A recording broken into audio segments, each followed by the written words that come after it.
एक बार सभी साथियों को जय यादव जय माधव। मैं आपके साथ आनंद यादव। इस समय मैं रजोखरी गांव में मौजूद हूं और यहां पर 26 जुलाई को पूरे देश भर में करगिल विजय दिवस मनाया जाता है, लेकिन आज 24 जुलाई है। उसके पहले ही जितने भी जो शहीद परिवार थे यहाँ के आसपास के, उनका सम्मान किया गया।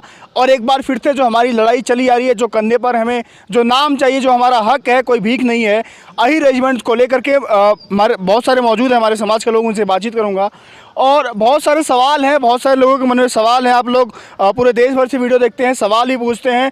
सारे सवाल रखूँगा मैं यहाँ पर और जवाब मांगने की कोशिश करूँगा। मेरे साथ इसमें मनोज जी मौजूद हैं। सर, सबसे पहले तो जय यादव जय माधव। जय यादव जय माधव। क्या लगता है कि जो हमारा संघर्ष है, जो लड़ाई है, कितना और चलेगा ये?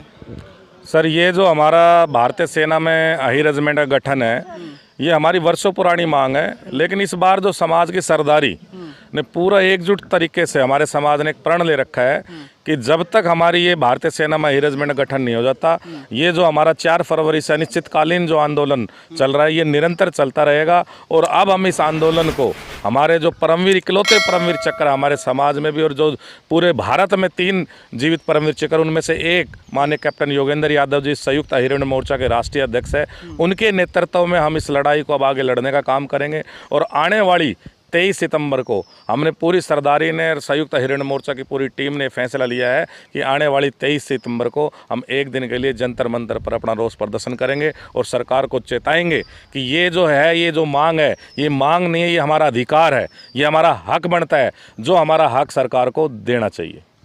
एक सवाल है जो बहुत सारे अन्य जाति के लोग हैं वो पूछते हैं, कमेंट करते हैं कि अही रेजिमेंट की मांग सेना में करके कहीं हम लोग जातिवाद तो नहीं फैला रहे हैं? इस पे थोड़ा बताइए मुझे। देखो, ये जातिवाद का कोई विषय नहीं है। अभी भी भारतीय सेना में लगभग 28 से 30 रेजिमेंट ऑलरेडी हैं जो जातिगत है और जो क्षेत्रवाद है।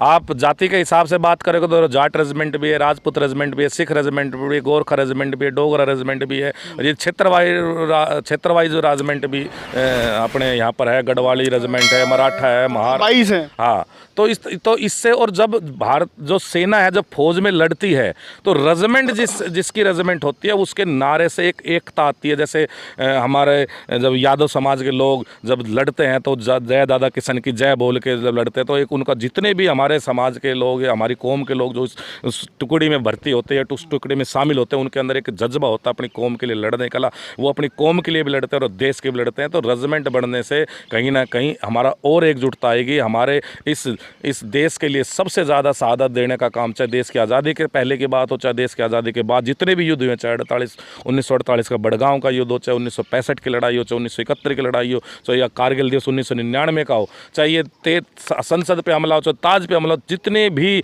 आज तक देश में आतंकवादी हमले हुए, कहीं भी आप इतिहास उठा के देख लीजिए, सबसे ज़्यादा शहादत देने का काम किया है तो यादवों ने किया, हीरो ने किया है। और आज कारगिल दिवस जो हमने मनाया, इसमें भी लगभग 500 सैनिक हमारे शहीद हुए थे, जिसमें से 100 केवल अहीर समाज से थे। तो आप हमारी शहादत का परिचय देखिए इस सेना में, और कोई ऐसा पुरस्कार नहीं है जो हमारे समाज के पास नहीं हो। तो ये हमारा हक बनता है, हमारा अधिकार बनता है, जिसको सरकार को निश्चित रूप से हमारे मांग लेना चाहिए। और साथ साथ आज हमारा समाज क्योंकि अब धीरे धीरे प्राइवेटाइजेशन होता जा रहा है, धीरे धीरे सरकारी नौकरियां खत्म होती जा रही है, और ये हमारे कहीं ना कहीं हमारे समाज के आने वाले भविष्य के लोगों के लिए, आने वाले समाज के लिए, जो बच्चों का भविष्य है उनके लिए भी एक रोजगार का भी अवसर है कि यदि हमारी रेजिमेंट 1857 जो और रेजिमेंट इस टाइम बनी, हमारी इस टाइम रेजिमेंट होती तो कम से कम हमारा 1 से 1.5 करोड़ परिवार अभी और लाभान्वित हो जाते। और जब एक सैनिक परिवार का कोई एक सेना में भर्ती होता है तो उससे पूरा परिवार संपन्न होता है, पूरे परिवार में जज्बा आता है देशभक्ति का। तो हम तो सिर्फ अपने देश के लिए, हम क्या कोई पैसा हम नहीं मांग रहे, कोई आरक्षण हम नहीं मांग रहे,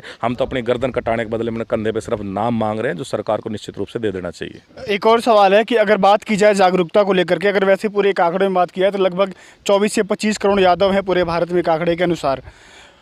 तो उसमें देखा जाता है कि जो दिल्ली एनसीआर का इलाका है, हरियाणा है, राजस्थान है, जो ये वाला जो बेल्ट है पूरा हमारा, चाहे युवाओं को रेजिमेंट के बारे में, इन सब चीज़ों के बारे में थोड़ा पता नहीं है, उसके लिए क्या मुहिम चलानी जानी चाहिए, क्या चल रही है, कैसे थोड़ा वो लोग कैसे पहुंचे, क्या जुड़े? अभी जो हमने अपना ये संयुक्त अही रेजिमेंट मोर्चा बनाया है, जिसके राष्ट्रीय अध्यक्ष माननीय योगेंद्र यादव जी हैं, उनके नेतृत्व हम पूरे देश में जाने का काम कर रहे हैं। अभी हम मध्य प्रदेश में गए थे, छत्तीसगढ़ में गए थे, बिहार में गए थे, यूपी में गए थे, और धीरे धीरे करके हम पूरे देश में जाएंगे और पूरे देश के यादव को एक झंडे के नीचे के लाने का काम करेंगे और उनको समझाएंगे कि ये हमारा हक बनता है। और कहीं ना कहीं ये मांग हर प्रदेश में है, लेकिन किसी छोटे स्केल पे जानते सब है, लेकिन लेकिन इतने लार्ज स्केल पे इसको लेके मूवमेंट नहीं हो रहे हैं। और धीरे धीरे हमारी 23 सितंबर के बाद, जो 23 सितंबर को हम ये जो जंतर मंतर प्रदर्शन करने वाले हैं, इसके बाद हमारा अगला टारगेट यही होगा कि हम इस आंदोलन को पूरे देश में, हर प्रदेश के राज्य में ऐसे धरने लगेंगे। और जब तक ये हमारी मांग नहीं हो जाती, इस बार हमने 2024 के इलेक्शन में हम अपने पूरे समाज के लोगों से एक विनती करेंगे कि हमारे मान सम्मान की मांग है,